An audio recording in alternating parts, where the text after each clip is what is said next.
এক যাত্রার পৃথক ফল, তথ্য গোপনে কংগ্রেসের রাজ্যসভার প্রার্থীপদ খারিজ, বহাল রইলেন এনডিএ প্রার্থী।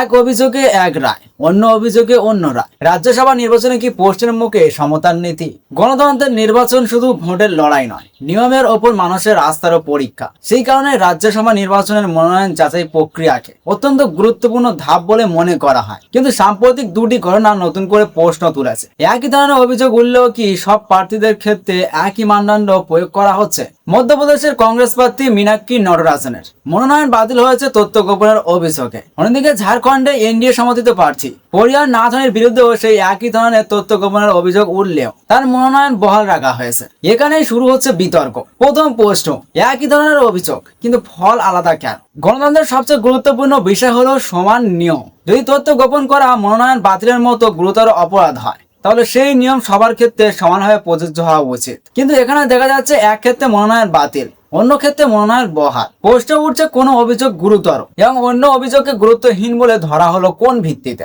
দ্বিতীয় প্রশ্ন, নির্বাচন কমিশনের ভূমিকা নিয়ে সন্দেহ তৈরি হচ্ছে না তো? নির্বাচন কমিশন ও রিটার্নিং অফিসারদের প্রতি মানুষের আস্থা থাকা অত্যন্ত জরুরি। কিন্তু যখন দুটি প্রায় সমসাময়িক ঘটনার ভিন্ন সিদ্ধান্ত দেখা যায়, তখন সাধারণ মানুষের মনে স্বাভাবিকভাবেই সন্দেহ জন্মায়। মানুষ জানতে চায় অভিযোগগুলির প্রকৃতি কি সত্যি এক ছিল?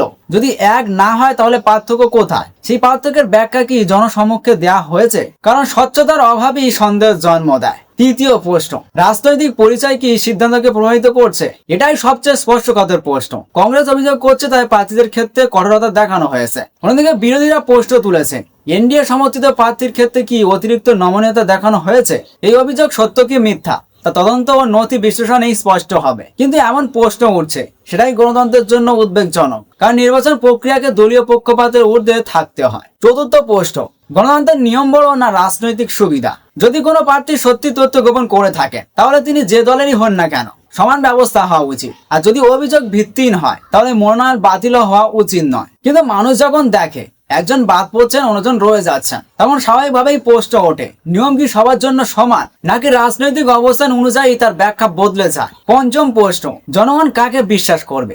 আজ দেশের সাধারণ মানুষ রাজনৈতিক দলগুলির পারস্পরিক অভিযোগে ক্লান্ত। প্রতিটি দলই দাবি করে আমরা গণতন্ত্র বাঁচাচ্ছি, কিন্তু বাস্তবে যখন এমন দরিদ্রতার অভিযোগ সামনে আসে, তখন মানুষ বিভ্রান্ত হয়ে পড়ে। তারা জানতে চায়, সত্যি কি আইন সবার জন্য সমান? সত্যি কি নির্বাচন নিরপেক্ষ? সত্যি কি প্রাতিষ্ঠানিক সিদ্ধান্ত রাজনৈতিক প্রভাব মুক্ত?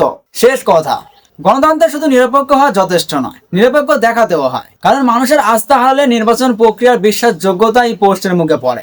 আস্থায় মূল প্রশ্ন কোনো ব্যক্তি বা কোনো দলের বিরুদ্ধে নয়, আস্থায় মূল প্রশ্ন কোনো ব্যক্তি বা কোনো দলের নয়। মূল প্রশ্ন হলো, একই ধরনের অভিযোগে যদি দুই প্রার্থীর ক্ষেত্রে দুই রকম ফল হয়, তাহলে সাধারণ মানুষ কিভাবে বিশ্বাস করবে যে নিয়ম সবার জন্য সমান? গণতন্ত্রের স্বার্থেই এই প্রশ্নের স্পষ্ট, স্বচ্ছ এবং তথ্যভিত্তিক উত্তর প্রয়োজন।